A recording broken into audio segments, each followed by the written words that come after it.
Diana's brother stayed silent for years. While documentaries were made, interviews exploded across headlines, memoirs shattered royal walls, and endless battles turned one family tragedy into a global spectacle. He watched, he listened, he said almost nothing, until now, because according to explosive whispers swirling through royal circles, Charles Spencer has finally reached his limit. And if those whispers are true, the verdict he has reportedly delivered about Prince Harry is so brutal, so unexpected, and so politically dangerous that even seasoned palace insiders were left staring at each other in disbelief. Very, very early on the Wednesday morning, between the death and the funeral, and I just sat down and wrote it, and it took about an hour and a half, and just came pouring out, really. Actually, it's interesting. Sounds rather sort of bizarre, but I did go to Diana's coffin the day after I'd written it, and I read it to her in there, and I did sort of feel a sort of positive energy come through that somehow she approved of what I was going to say. Think about this for a moment. Out of everyone connected to Princess Diana, there is perhaps no figure more emotionally protected from criticism than Harry. For decades, he was viewed as Diana's wounded son, the boy walking behind his mother's coffin, the prince whose grief seemed frozen in time, the son many believed carried Diana's rebellious spirit more than anyone else. But what happens when Diana's own brother allegedly starts seeing a different picture? That is where tonight's story begins. Because this is not merely another chapter in the endless Harry and Meghan saga. This is something much deeper, something far more personal. This is about ownership of Diana's legacy, who protects it, who benefits from it, and who gets to decide where it goes next. For nearly 30 years, Charles Spencer has stood guard over parts of Diana's life the public has never seen. The private letters, the family memories, the personal stories, the emotional pieces of Diana that never became headlines. While everyone else debated her legacy, he quietly controlled access to the parts that mattered most. And according to growing speculation, that role has become increasingly difficult as Harry and Meghan's media empire expanded. At first, many believed Spencer sympathized with Harry completely. Why wouldn't he? Both men shared frustration toward the press.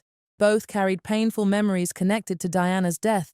Both publicly criticized aspects of the royal establishment. The alignment seemed obvious, but then something changed, very slowly. Almost invisibly, like cracks forming beneath the surface before anyone notices the ground moving. The first signs reportedly appeared as Diana's memory became increasingly intertwined with Harry and Meghan's public projects.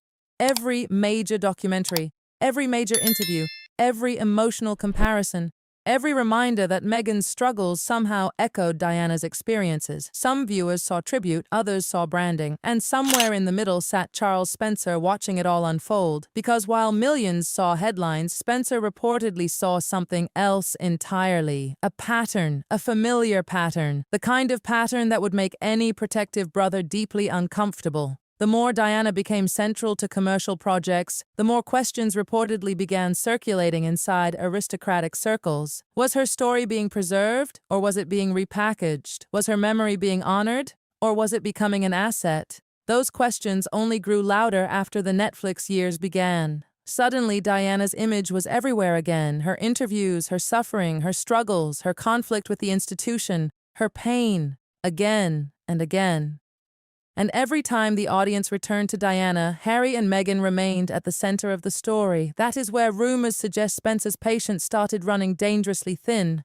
Not because he disliked Harry, not because he supported William against his nephew, but because he allegedly feared something much larger, the transformation of Diana from a person into a product. And once that concern entered the picture, every new development reportedly looked different. Every comparison, every emotional parallel, every attempt to position modern royal conflicts beside Diana's tragedy. What supporters called storytelling, critics increasingly called monetization. And according to palace whispers, Spencer was listening carefully.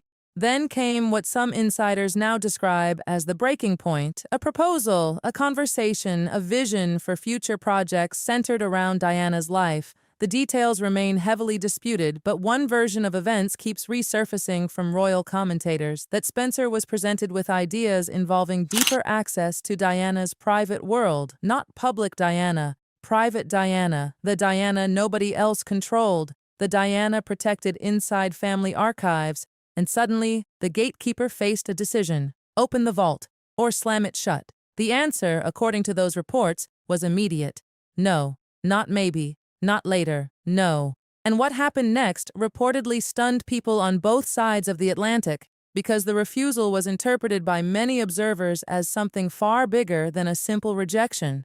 It looked like a statement. That question changed everything because once royal watchers started asking it, a second and even more explosive possibility emerged. What if Charles Spencer's real concern was never choosing William over Harry at all? What if his concern was choosing Diana over everyone? Suddenly, the story looked completely different. For years, the public has framed every royal disagreement as a contest. William versus Harry, palace versus Montecito, tradition versus rebellion. But according to persistent speculation, Charles Spencer may have been operating from an entirely different perspective. He may not have been asking who wins, he may have been asking who benefits. And that is where the alleged verdict becomes so devastating. Because if the rumors are true, Spencer's message was not that Harry is the enemy. It was something far more painful. The message was that Diana's memory should never become anyone's business model, anyone's marketing strategy, or anyone's shortcut back into the spotlight. Think about how difficult that would be for Harry to hear.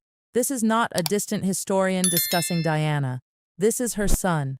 A man who has spent most of his life carrying the trauma of losing her. A man who sincerely believes he is protecting her story. A man who has repeatedly argued that many of his decisions were shaped by what happened to his mother.